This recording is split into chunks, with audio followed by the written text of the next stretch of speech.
Well, I certainly have lost many battles. So far, I've not lost a war, but I've certainly lost many battles. Oh, yeah, more than I can count, probably. I mean, we had many, at Tesla, we came many times close to bankruptcy. In fact, at the end of 2008, we were only a few days from bankruptcy. It was literally 2 days, or 3 days maybe. I gave basically both SpaceX and Tesla from the beginning a probability of less than 10% of likely to succeed. In the beginning, I wouldn't even let my friends invest because I didn't want to lose their money. I thought it was like, I'd rather lose my own money. We almost did die at SpaceX actually. So I budgeted for 3 flights. I mean, technically, I did have a plan where I had the money from PayPal. I had like about 180 million from PayPal. And I thought, I'll allocate half of that to SpaceX and Tesla and Solar City, and that should be fine. I'll have 90 million, like just lots, But then what happened is things cost more and took longer than I thought. So I had a choice of either put the rest of the money in or the companies are going to die. And it's like so I ended up putting all the money in and borrowing money for rent from friends. If you want to try to come up with an innovative breakthrough, that's going to be how it is. Anything which is significantly innovative is going to come with a significant risk of failure. You've got to take big chances in order for the potential for a big positive outcome. If the outcome is exciting enough, then taking a big risk is worthwhile. Yeah. That's really how I approach it. But then once executing down a path, I actually do my absolute best to reduce risk, or to improve another way of saying it, to improve the probability of success. Because when you try to do something that is very, very risky, that you have to spend a lot of effort trying to reduce that risk as you embark down that path. I mean, I think I'm kind of constitutionally just geared to just keep going. I don't know. I mean, it just, I don't know. I mean, it certainly, there are times when things don't go well, and then that's quite dispiriting, for sure. And so then it's difficult to proceed with the same level of enthusiasm. But I do think the things that we're doing are pretty important to the future, and if we don't succeed, then it's not clear what other things would succeed, and if we don't succeed, then we will be certainly pointed to as a reason why people shouldn't even try for these things. So I think it's important that we do whatever is necessary to keep going. So how do you keep your focus on the big picture when you're constantly faced with, we could be out of business in a month? Well, it's just a very small percentage of mental energy is on the big picture. Like you know where you're generally heading for, and the actual path is going to be some sort of zigzaggy thing in that direction. You try not to deviate too far from the path that you want to be on, but you're going to have to do that to some degree. I think successful entrepreneurs probably come in all sizes, shapes, and flavors. An obsessive nature with respect to the quality of the product is very important. Even if you're the best, there's always a chance of failure. So I think it's important that you really like whatever you're doing. If you don't like it, life is too short. If you like what you're doing, you think about it even when you're not working. I mean, it's something that your mind is drawn to. And if you don't like it, you just really can't make it work, I think. A lot of times people think like creating a company is going to be fun. I would say it's not. It's really not that fun. I mean, there are periods of fun, and there are periods of where it's just awful. And particularly if you're the CEO of the company, you actually have a distillation of all the worst problems in the company. There's no point in spending your time on things that are going right.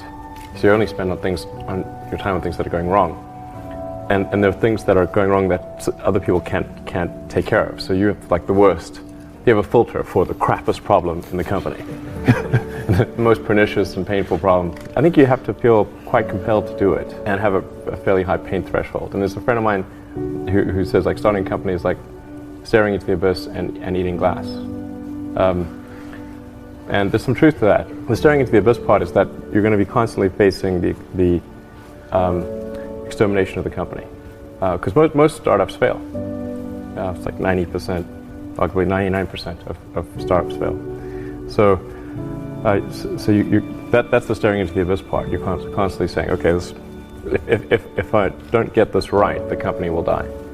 It can be quite stressful. And then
the eating glass part is you've got to do the problems. You've got to work on the problems that the company needs you to work on, not the problems you want to work on. And so that's you end up working on problems that you'd really wish you weren't working on. And so that's the eating glass part.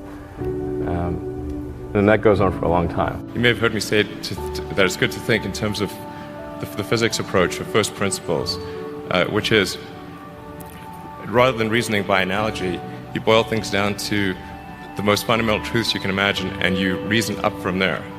And this is a good way to figure out if something really makes sense, or if it's just what everybody else is doing. It's hard to think that way. You can't think that way about everything. It takes a lot of effort.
But if you're trying to do something new, it's the best way to think. And that framework was developed by physicists to figure out counterintuitive things like quantum mechanics. So it's really a powerful method. The reason I came out to Stanford was actually to work on energy storage technologies for electric cars. That summer of '95, I was looking at the internet, and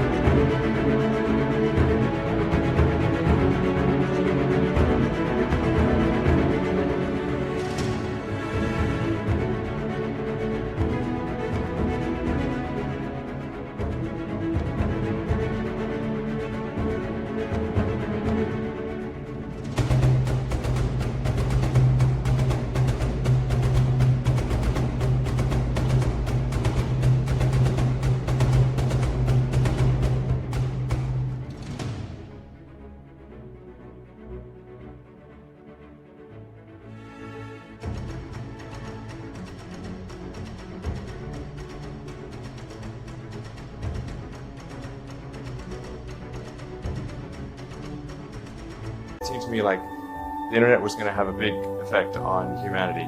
So I thought, well, I can either work on electric vehicle technology and do my PhD at Stanford and watch the internet get built, or I could put my studies on hold and try to be part of the internet. And at first I tried to get a job at Netscape because that was the only internet company, and they didn't respond to me. So then I was like, okay, if I can't get a job at the only internet company, then I better try starting something. But I talked to my professor and I said, look, I'm going to try starting a company. It's probably not going to succeed. And if it doesn't succeed, can I come back? And he said, sure, no problem. And so I put my studies on hold and started the company. If things had just gone a little bit the other way, both companies would be dead. And I had like one of the most difficult choices I've ever faced in life.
was in 2008, and I think I had like maybe $30 million left, or $30 or $40 million left in 2008. I had two choices. I could put it all into one company, and then the other company would definitely die, or split it between the two companies. But if I split it between the two companies, then both might die. And you know, when you put your blood, sweat, and tears into creating something, or building something, it's like a child. It's like, which one am I going to let one starve to death? I couldn't bring myself to do it, so I split the money between the two. Fortunately, thank goodness, they both came through.